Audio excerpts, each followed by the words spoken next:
നിങ്ങളുടെ പെയിനും റിലീഫും ഒരേ വ്യക്തിയായാൽ അത് സ്നേഹമാണോ? നാർസിസ്റ്റിക് ട്രേറ്റ്സ് ഉള്ള വ്യക്തികളുമായുള്ള റിലേഷൻഷിപ്പിൽ ഇങ്ങനെയൊരു സൈക്കിൾ കാണാം. തുടക്കത്തിൽ അമിതമായ സ്നേഹം, കോൺസ്റ്റൻ്റ് അറ്റൻഷൻ, കോംപ്ലിമെൻറ്റ്സ്, നീയാണ് എൻ്റെ പ്രയോറിറ്റി. ഇതിനെയാണ് പലപ്പോഴും ലവ് ബോംബിംഗ് എന്ന് പറയുന്നത്. പതിയെ നിങ്ങൾ ആ വ്യക്തിയുടെ അപ്രൂവലിനും അറ്റൻഷനും അഡിക്റ്റഡ് ആവുന്നു. പിന്നീട് അതേ വ്യക്തി തന്നെ നിങ്ങളെ ഇഗ്നോർ ചെയ്യുന്നു, ബ്ലെയിം ചെയ്യുന്നു, കൺട്രോൾ ചെയ്യുന്നു, ഇമോഷണലി ഹേർട്ട് ചെയ്യുന്നു. നിങ്ങൾ അവരിൽ നിന്ന് പതിയെ അകന്നു പോകാൻ തുടങ്ങുമ്പോൾ വീണ്ടും അതേ അഫെക്ഷൻ, അതേ ലവ് ബോംബിംഗ്, പിന്നീട് വീണ്ടും അതേ ഹേർട്ട്.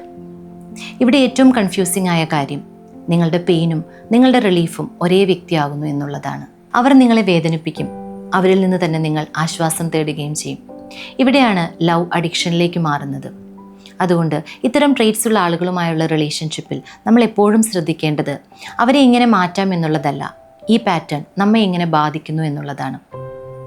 അവരുമായുള്ള റിലേഷൻഷിപ്പിൽ ബൗണ്ടറീസ് വെക്കുക, നിങ്ങളിലേക്കുള്ള അവരുടെ ആക്സസിബിലിറ്റിയെ കുറയ്ക്കുക, അവരുമായി ലോ കോണ്ടാക്റ്റ് അല്ലെങ്കിൽ നോ കോണ്ടാക്റ്റ് ആക്കുക. കാരണം ഒരു റിലേഷൻഷിപ്പിൽ ഒരാളുടെ സ്നേഹം നേടുന്നതിനായി നിങ്ങളെ തന്നെ നഷ്ടപ്പെടുത്തരുത്. ചിലപ്പോൾ ഒരു റിലേഷൻഷിപ്പ് രക്ഷിക്കുന്നതിലല്ല, പകരം ആ റിലേഷൻഷിപ്പിൽ നിങ്ങളെ തിരികെ കണ്ടെത്തുന്നതാണ് ഏറ്റവും പ്രധാനം.